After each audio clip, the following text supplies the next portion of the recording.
They can't Oklahoma score. City Thunder select Thomas Sorber from Yeah. Georgia. Thomas Sorber, my guy. Look at him.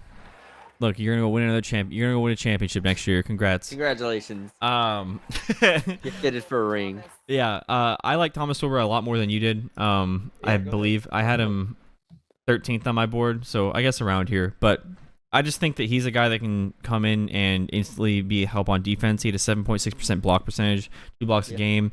Opponent shot 57% at the rim with him on the floor. Really good hands in passing lanes and just being a disruptor. There are issues with, is his perimeter defense going to get there to where he doesn't have to only be a drop defender? Is his foot injury that he had, is that going to be a problem in the future? And then offensively, where is that going to go? Because he was a much more post scorer, and that's not really a thing in the NBA. So what can he do on the offensive end?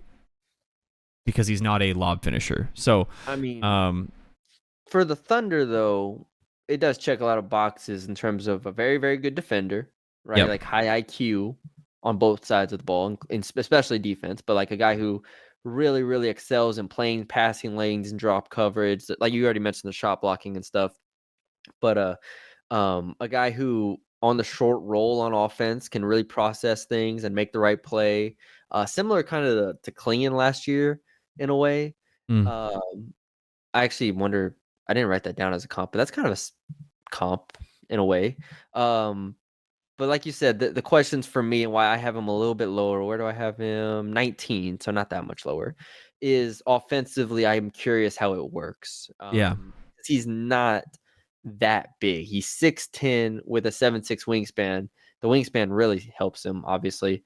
But like he's 6'10, and I'm curious on offense, if he can't shoot and he's not a vertical athlete, how does this kind of work? He only had 17 half-court dunks all year last year. Yeah, like he's not going to be a play finisher, and he's not going to be a lob threat at the pick and roll. So, like where he shot 16% from 3.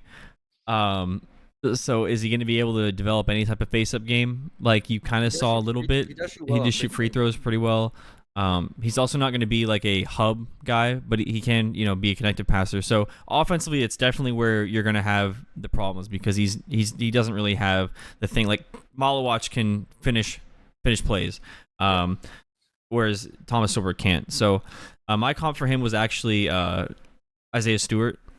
I like that just because coming into the NBA, Isaiah Stewart was not a shooter at all and kind of got some sort of semblance of a shot and is shooting threes, and then also is a shorter center and able to kind of step out and guard smaller players. So I think that's a high projection for him. But no, I do. I could see that. Like that's the kind of player that I think if he can shoot it, then it all makes sense. Just like Isaiah Stewart, he can shoot it now. It all makes sense, kind of. Isaiah Stewart in college was also a post-centric player and has grown his game significantly. And we did not like that pick when he was taken with the Pistons. So. We were low on Stewart. Was he even a first-round pick? Yeah, he was like he was 18 or 19, if I remember correctly. Really? Yeah. Maybe 21. Zubac as a comp, more so in play style, but Zubac was an elite defender. He's a smart passer.